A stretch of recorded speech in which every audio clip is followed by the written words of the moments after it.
This is the WJTS News. Thank you for tuning in. I'm Bill Potter reporting.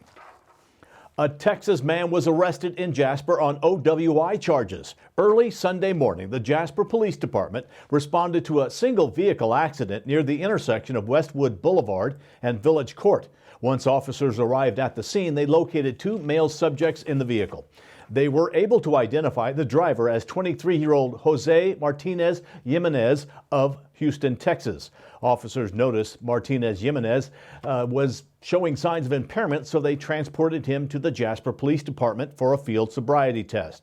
Due to the results of that test, Martinez Jimenez was offered a chemical test. Jimenez submitted to the chemical test, which revealed he had a BAC of 0.11%. Martinez Jimenez was booked into the Dubois County Security Center and is facing charges of OWI and OWI endangerment. Driving during the winter can often be a difficult task, especially when snow and ice is on the roads, causing many drivers to break down or possibly be stranded for long stretches of time. Dubois County Sheriff Tom Kleinhelter gave some tips on how to drive safely when winter weather hits. Winter weather, the main driving tip I can give for winter weather is slow down and take your time. A lot of black ice, icy spots.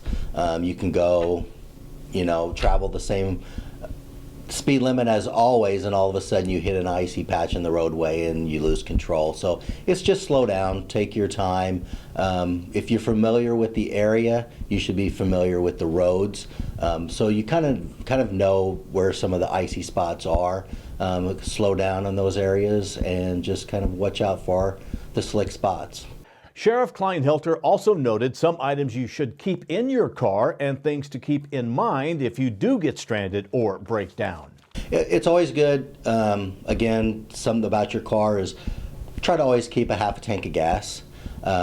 Keep in your car, it's always a good thing to have a first aid kit in your car. But like in the wintertime, maybe an ice scraper, a windshield scraper, an extra blanket, maybe a coat, pair of shoes. Especially if you're working in an office environment, maybe it's throw an extra pair of boots in there so that if you do get stranded and you have to walk, you're not walking in, ladies are not walking in high heels, so they have a pair of boots or something like that. You slide off, maybe you can get out with just a small little shovel, so it wouldn't be bad to put a little shovel or something to just get rid of the chop through the ice to get some traction or whatever if you do get, in a situation where all you need is a little push and nobody's around, so maybe you can just dig yourself out with a little shovel like that. But the main thing is slowing down, maybe keeping a windshield scraper in your car, chop the ice off of your windshield, if you're at work all day, an extra blanket or something like that, first aid kit, primarily those. And it wouldn't be a bad thing to throw in a few snacks and maybe a couple of bottles of water also. Remember to keep these tips in mind and make sure you drive safely this winter. The new week means a new beginning for the plan to do away with gun licenses in Indiana. The state Senate will next hear the plan. Supporters want to join 21 other states, including Kentucky, and allow law-abiding gun owners to carry their gun without a permit from the state. The plan sailed through the Indiana House last week. Several law enforcement groups are hoping to stop it in the Senate. A similar plan died in the Senate last year. The Southwestern Indiana Child Advocacy Center Coalition, or SWICAC, has recently opened the center on 5th at the former 5th Street School in Jasper. Tammy Lampert, director of SWICAC, had this to say about how they had been looking for a new space. We've been looking for a larger space for probably almost 5 years. And we'd looked at several locations. We talked to different community stakeholders and said, please keep an eye out if you see anything that you think would be a good fit for us. And almost 2 years ago, maybe 3, it's been a while, we were told that there's a possibility we could partner with the school corporation for one of the elementary schools. And so our contractor went with us, checked it out, and it has great bones, the 90s edition, and it worked perfectly for what we're going to be able to do and it leaves us room to expand. Lampert also had this to say about how close they are to their funding goals. We are so close. So we had the capital campaign to be $1.2 million, and that is only for building renovations for bricks, mortar, floors, construction, electrical, plumbing, all those kinds of things. And happy to share that we are 85% of the way there.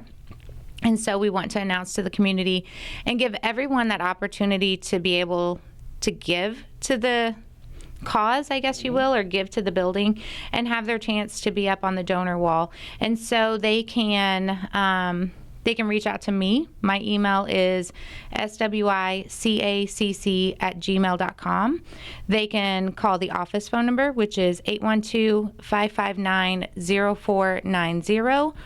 Or they can even find us on Facebook if they do hashtag SWICAC, and they can send us a message through there too.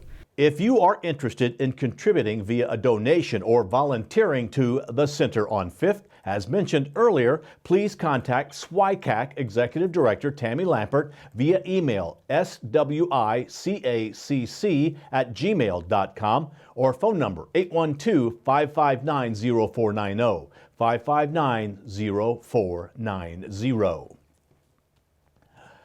And in this week's weekly report from District 48 State Senator Mark Messmer, he discusses protecting Indiana's farmland from overseas firms. Hello, this is State Senator Mark Messmer with this week's Messmer Report. Over the last decades, we have seen China overtake the U.S. economy with an estimated 3.7 million American jobs lost to China between 2001 and 2018. Many of the products we buy at the store today are marked Made in China, with China now accounting for 28.7% of global manufacturing, more than 10 percentage points ahead of the United States. In addition, Chinese firms have expanded their presence in America over the last decade by buying up farmland and purchasing major agribusinesses. In 2020, Chinese owners controlled an estimated 192,000 acres of farmland in the United States. This land grab is part of the Chinese Communist Party's One Belt, One Road program, which aims to control a greater piece of China's food supply chain. While China overtook the U.S. in manufacturing output in 2011, the U.S. remains the top exporter of agricultural products, with more than $100 billion in agricultural exports each year. To help protect American farmland and keep our food supply chain local, I have authored Senate Bill 388, which would prevent a foreign business entity from acquiring agricultural land located in Indiana unless the land will be used for a non-farming business purpose. This legislation would also prohibit a foreign business entity that owns agricultural land in Indiana from transferring the land to another foreign business entity after June 30th, 2022. Agricultural land that is acquired, sold, or transferred in violation of this law would be subject to forfeiture to the state. If China continues to purchase land in the U.S., we could face a land monopoly that could be used as a dangerous tool against us. Several states, including Iowa and Minnesota, have already put restrictions in place for foreign ownership of farmland. I believe it's important that we protect our farmland and maintain our local food supply. Senate Bill 388 is an important step in accomplishing this. This has been State Senator Mark Messmer with this week's Messmer Report. Constituents can contact Messmer's office directly by email at senator.messmer@iga.in.gov or by phone 800-382-9467. Dementia is a brain disorder that seriously affects a person's ability to carry out daily activities. Alzheimer's disease is the most common form of dementia among senior citizens. It involves the parts of the brain that control thought, memory, and language. Memorial Hospital's Caring Hands Senior Services sponsors an Alzheimer's disease and dementia caregiver support group. Meeting dates have changed to the first Tuesday of every month. The next meeting is Tuesday, February 1st, 2022, from 6:30 to 8 p.m. Eastern Time in the Medical Arts Conference Center, which is located in the lower level, that is, of the Medical Arts Building at 721 West 13th Street in Jasper. This support group allows caregivers to come together to share knowledge and experiences in caring for loved ones who are affected by these illnesses. For more information, please visit Memorial Hospital's website at mhhcc.org and click on Classes and Events. If you're not comfortable with attending due to COVID-19 but would like more information on dementia and being a caregiver, please call 812-996-0218, 812-996-0218. Pre-registration is not necessary. Now, note, you must wear a mask. They will follow CDC guidelines for safe attendance. However, if you are part of the at-risk population for COVID-19, please use discretion when deciding to attend.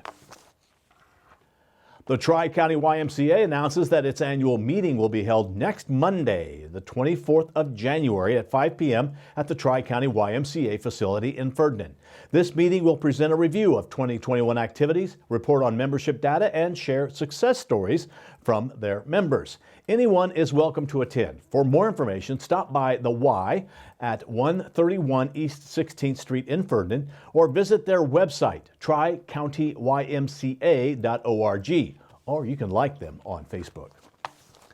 Now stay tuned. WJTS News will continue in a moment with Monday with the Mayor, featuring Ferdinand Town Manager Chris James, followed by a look at weather, and Kurt Guxell steps in with a look at sports.